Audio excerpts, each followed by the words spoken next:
¿Cómo están? Mucho gusto de saludarles, bienvenidas, bienvenidos a Humanidades TV, a este ciclo de conversaciones, diálogos en pandemia que hemos sostenido a lo largo de este tan extraño tiempo que hemos estado viviendo y que seguimos viviendo y que ojalá se vaya cortando, pero da la impresión de que lo seguiremos viviendo por bastante tiempo más. Hoy día vamos a insistir en la educación y vamos a conversar sobre un aspecto muy, quizás poco visto del tema, y para ello tenemos el gusto de contar con un especialista en este punto en particular, con Marcela Bornar, profesora que trabaja en saberes docentes de nuestra facultad. Bienvenida, Marcela, mucho gusto saludarte y muchas gracias por entregarnos este tiempo. Hola Felipe, muchas gracias por la invitación. Qué gusto. El gusto es todo nuestro. Vamos a conversar, Marcela, de los aspectos socioemocionales en la escuela, en la convivencia, en la construcción de comunidad. Y hoy día son particularmente, yo diría, atractivos por múltiples razones, entre otras por, bueno, qué ha pasado con la pandemia y este ámbito, los niños que no están, qué va a pasar cuando haya que volver. Ayer, ¿no es cierto?, esta conversación la estamos registrando al día siguiente de un intento de vuelta en Pirque, donde se abrieron 3 liceos y solamente llegaron 20 alumnos, etcétera. Y si un poco para empezar, tú pudieras definirnos para los legos, que somos casi todos, cuando se habla de los aspectos socioemocionales en la escuela, ¿a qué se están refiriendo específicamente?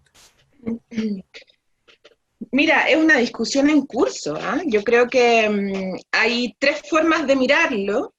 Yo estuve estudiando para un poco profundizar esto y en Estados Unidos esto ya tiene 3 décadas de trabajo. Hay centros especializados, ¿no es cierto? Hay toda una lógica ahí de formación continua relacionada con esto para el profesorado, para las escuelas de capacitación. Pero en Chile, más que nada, ha salido a través de la pandemia, si bien hay ciertas organizaciones y grupos que también lo trabajan hace un tiempo, pero el cuerpo docente y la formación inicial docente no ha tomado esta necesidad, ¿sí? Podríamos verlo desde 3 lugares, por decirlo así. El primero tiene que ver con quienes lo trabajan como formación de capacidades, como formación de habilidades para poder gestionar el bienestar, por decirlo así. Entonces ahí caben todo lo que tiene que ver con conciencia corporal, ¿no es cierto?, conciencia de la respiración, reconocimiento de las emociones, expresión y regulación de las emociones. Por una parte están las personas que lo trabajan desde ahí. Por otra parte, encontramos desde dónde se ha posicionado el Ministerio de Educación, que tiene que ver con la línea más psicológica, ¿no es cierto?, pero psicológica individualizante de la emoción.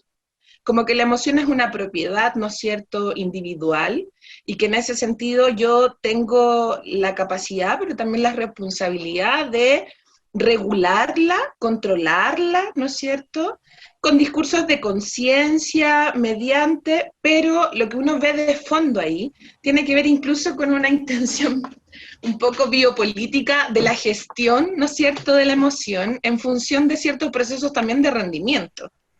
Y aquí es bastante curioso toda la recomendación, por ejemplo, que ha hecho el Ministerio de Educación, porque si podemos resumir lo que les ha dado a los docentes para enfrentar este proceso es: siga su propósito, respire, tome menos café, consuma menos azúcar y sea feliz.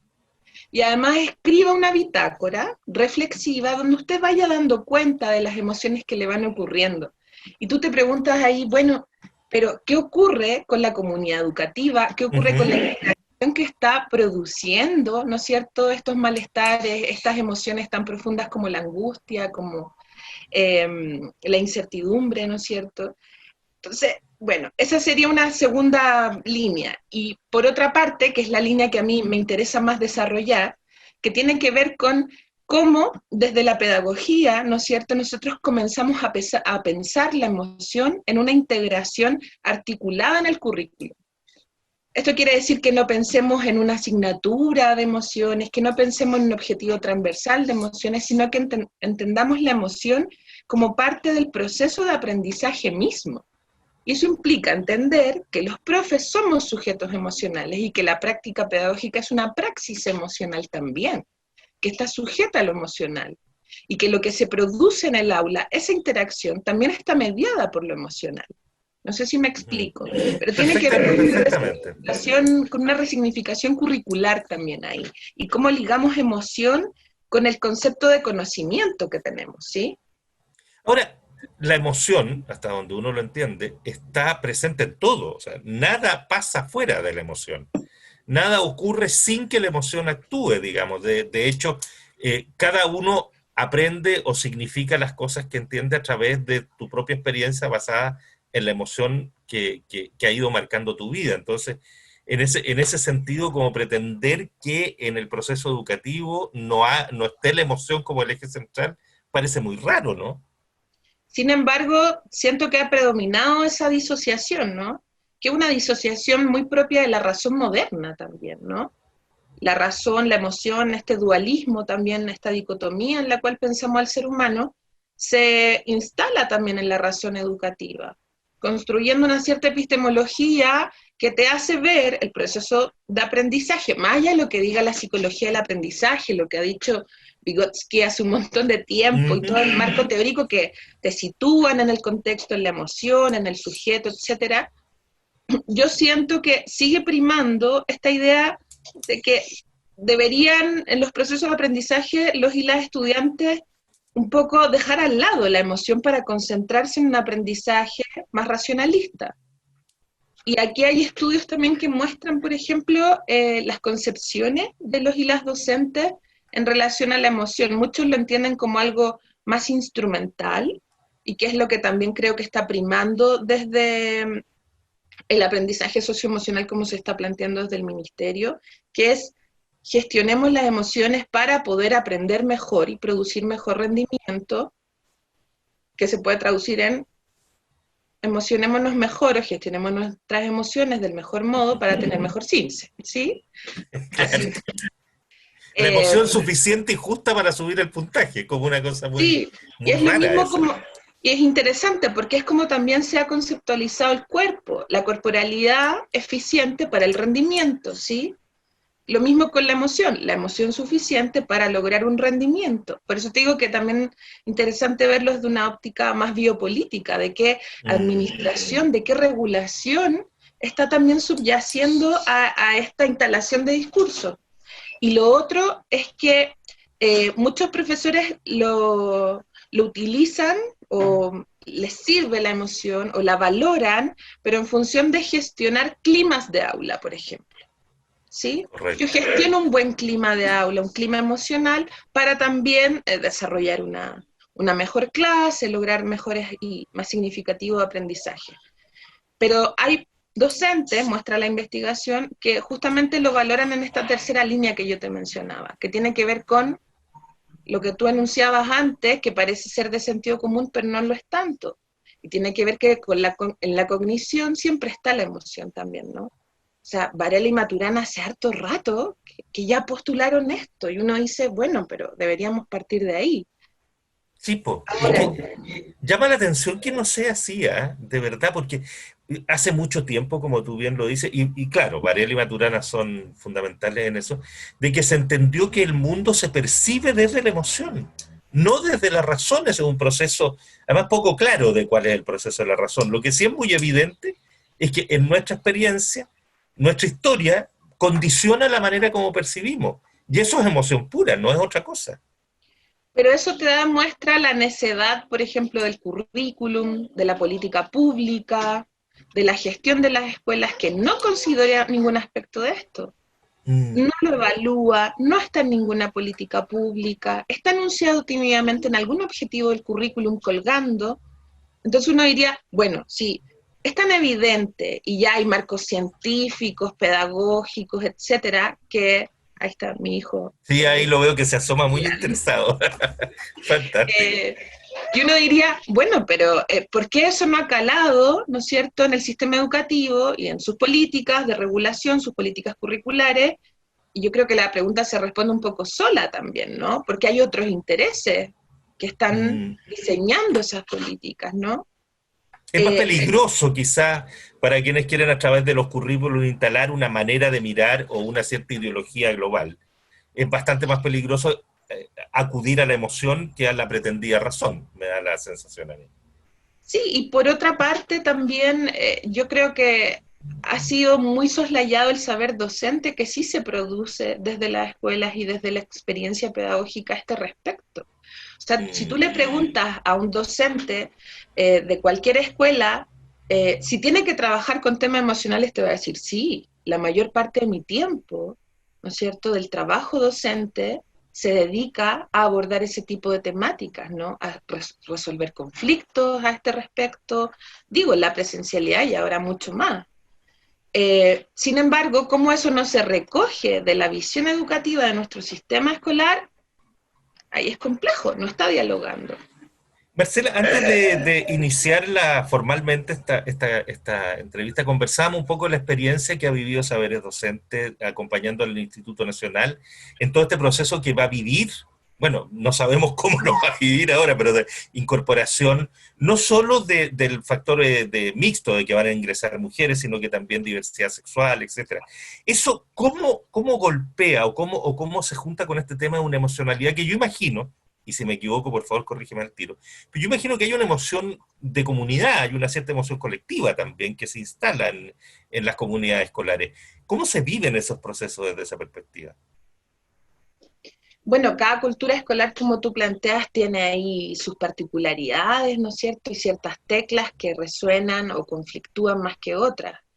Eh, Nosotros estuvimos desde Saberes Docentes trabajando, estamos hace 2 años ya en el Instituto Nacional con estas temáticas, porque justamente nos pidieron colaboración para eh, promover, para acompañar procesos reflexivos previos a la deliberación, porque esto era una votación comunitaria. Sí, claro. Complejo, porque la votación es incluimos o seguimos excluyendo. Es como votar la inclusión y la exclusión. Es complejo. Desde ya Muy, era, muy complejo, sí. a nivel de principios educativos, complejo. Pero bueno, eh, y nosotros apoyamos esos procesos reflexivos y la verdad, y de discusión y de liberación, y mucha pasión, y mucho también posicionamiento en contra. La verdad es que encontramos mucho y muy fuerte posicionamiento en contra con discursos que uno creería que ya, no lo sé, ya no deberían estar instalados al menos en un espacio educativo. Y si tú me preguntas ahí, claro, la emoción yo creo que condicionaba esas justificaciones en contra, ese rechazo, por decirlo así, de la inclusión de las niñas. Y era complejo escuchar ciertos discursos, sobre todo en relación a cómo se entiende la juventud. Yo creo que ahí no hemos avanzado tanto. Esta comprensión de la juventud hormonal, de una juventud irracional, ¿no? Eh, Eso es muy complejo porque desde el 2001 en adelante la juventud nos ha dado cátedra en relación a la comprensión de la necesidad de transformación de nuestro sistema, etcétera. Entonces, es complejo. Yo creo que, como en todas las cosas que tienen que ocurrir en una comunidad educativa, la participación y la deliberación comunitaria es muy importante para que quizás esas emociones o ciertos prejuicios o sesgos, ¿no es cierto?, también se vayan limando en relación a compartir experiencias y la importancia política, ética, social de esta inclusión. Yo creo que es lo que vamos a empezar a trabajar ahora también, ¿no? Como trabajar en cómo se Sí. fortalece la convicción de lo importante de esto, de lo necesario de este cambio que es histórico, que es estructural.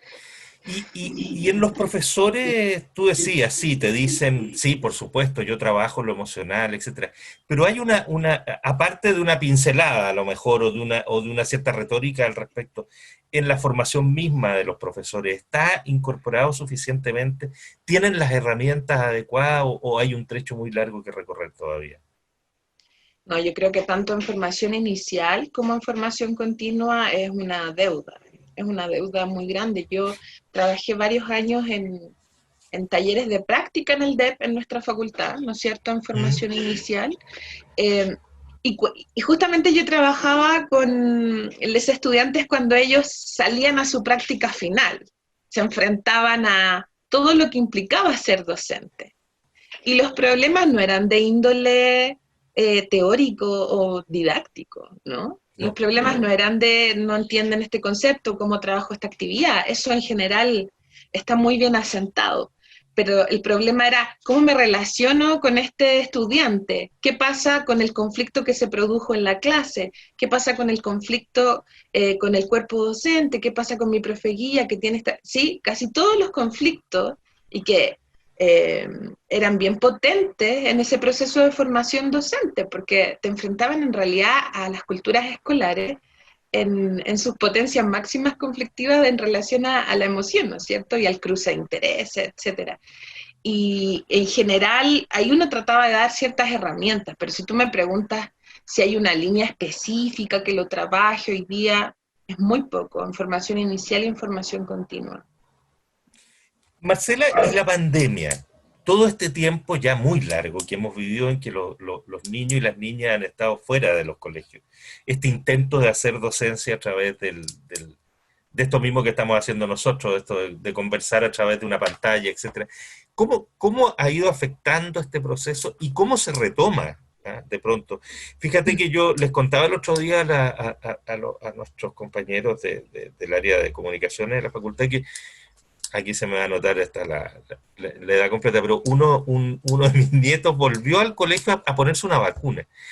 Y entrar al colegio lo hizo, se puso a llorar la pena de no estar, le contaba a su mamá después. Entonces, ¿cómo se va a trabajar eso después de tanto tiempo y cómo ha afectado la pandemia en ese sentido? Mira, este tiempo ha sido muy complejo para las escuelas, para los docentes y para también quienes somos apoderados. Yo tengo un hijo bien chico, pero que ya estaba en el jardín hace mucho tiempo, entonces Claro. eh, ha sido muy complejo.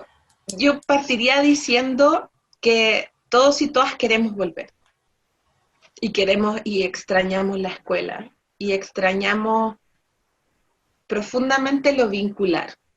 Mm, Eso es lo que echan de menos. Mis estudiantes, yo trabajo también en un liceo, en el Manuel de Salas, mis estudiantes echan de menos a sus compañeros, me dicen que me echan mucho de menos a mí. Y yo les preguntaba el otro día, ¿pero qué echan de menos? Profe, que nos explique. Y yo le decía, pero yo les explico bien poco, porque en filosofía uno más que explicar pregunta. Entonces yo le decía, pero generalmente no explico. No, profe, es que es eso que usted hace como para que nosotros logremos preguntarnos, nosotros explicarnos. Yo pensaba, entonces lo que echan de menos es la relación pedagógica. Lo que echan de menos es esa relación, ¿no es cierto?, que acompaña ciertos procesos de aprendizaje.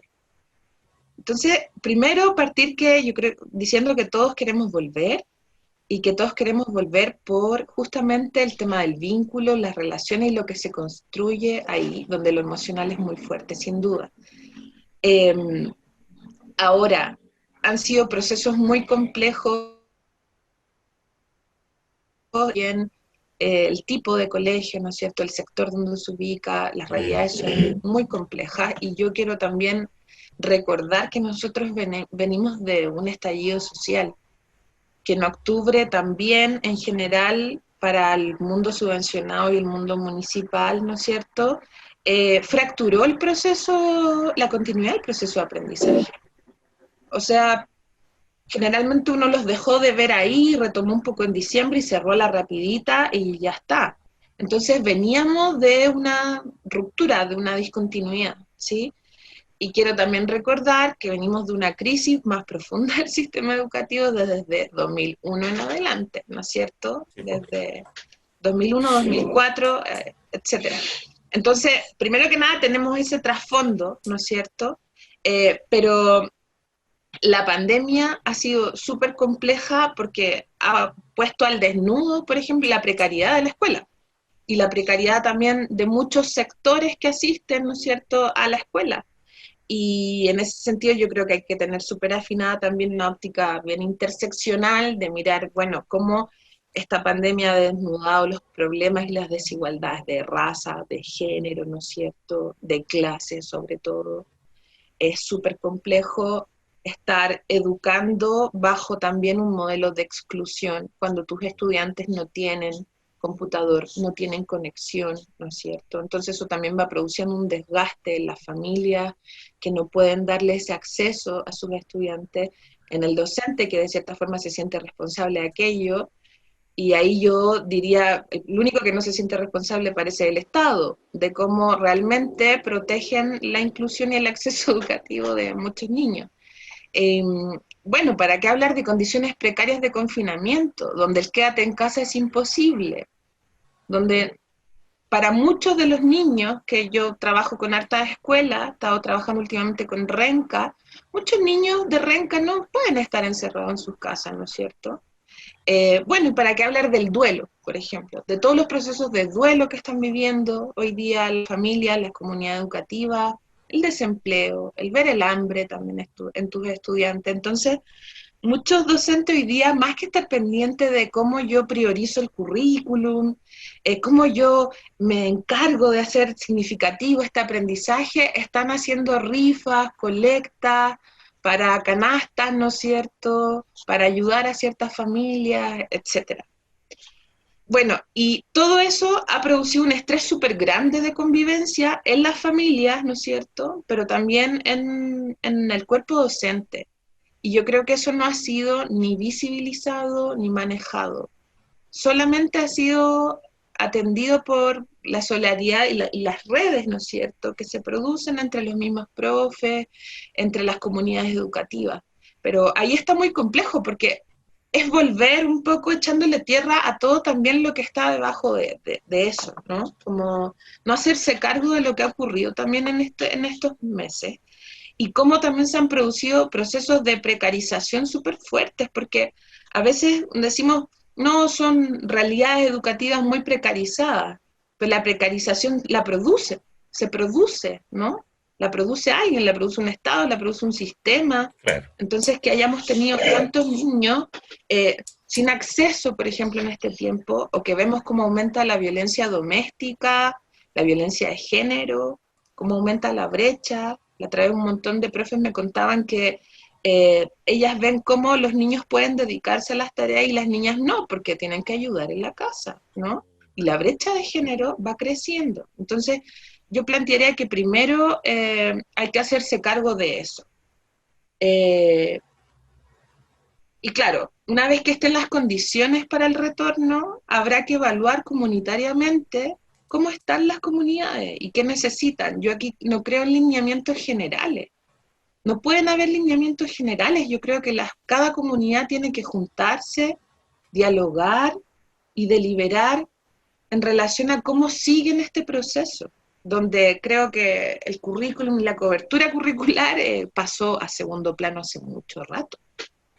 Marcela Bornar, te queremos agradecer este tiempo y esta conversación en que nos abre una perspectiva distinta también de mirar el proceso educativo. Hay tantos otros temas a meterle, hay que aplicar la reforma educacional, el retorno a las comunidades, y todo esto después de lo que nos ha ocurrido, como tú bien recuerdas, estallido más pandemia, nos devuelva a quizás a repensar muchas de esas cosas, ¿no? De pronto desde dónde se mira los procesos de reforma, de dónde se establecen Sí. las políticas. Eso, ¿tú crees que hay, y bien breve, sí, tú crees que Sí. hay espacio para esa reflexión de que pudiera dar vuelta completamente las miradas más estructuralistas, digamos, que de alguna manera son las que se imponen? Mira, yo veo desde el 2006 en adelante un proceso de creación crítica, ¿no es cierto?, de ciertas alternativas que disputan los lineamientos ministeriales, ¿no es cierto?, desde el estudiantado, pero ahora fuertemente también del profesorado. Yo creo que el profesorado hoy día está mucho más activo, mucho más presente en la construcción de alternativas que puedan, de cierta forma, instalar la importancia de la comunidad, ¿no es cierto?, instalar la importancia del contexto, etcétera. Yo quería decir dos cositas, Felipe, para Por terminar, favor. no alargarme. No, dale, dale. Decir que por la experiencia de trabajo con escuelas que nosotros tenemos desde Saberes Docentes, y porque yo también soy profe, todos queremos volver, ¿no es cierto?, a las escuelas, pero la foto del ministro ayer solo en en una escuela dice mucho de cuáles son también los criterios de realidad para evaluar que hoy día no están las condiciones para volver. Hemos estado desde marzo, ¿no es cierto?, en nuestras casas, y volver ahora, de pronto, nuevamente improvisando, parece ser una necedad. A mi punto de vista. Y en ese sentido hay movimientos docentes que hoy día están llamando al desacato por la vida, ¿no? Al desacato para justamente cuidar la vida que hemos tratado de cuidar todos estos meses. Y lo otro que quería plantear es una cierta advertencia del peligro que puede implicar esta modalidad de teleeducación o educación a distancia, o bueno, como le queramos llamar. Que algunos creen que es una gran solución hacia el futuro. Eso, esa advertencia a mí me parece importante, porque se están legitimando formas como, qué efectivo, qué fácil, no hay que movilizarse, no se pierde tiempo, ¿no es cierto? Y que en realidad creo que pueden llegar a fortalecer modelos educativos que nosotros estamos justamente tratando de tensionar.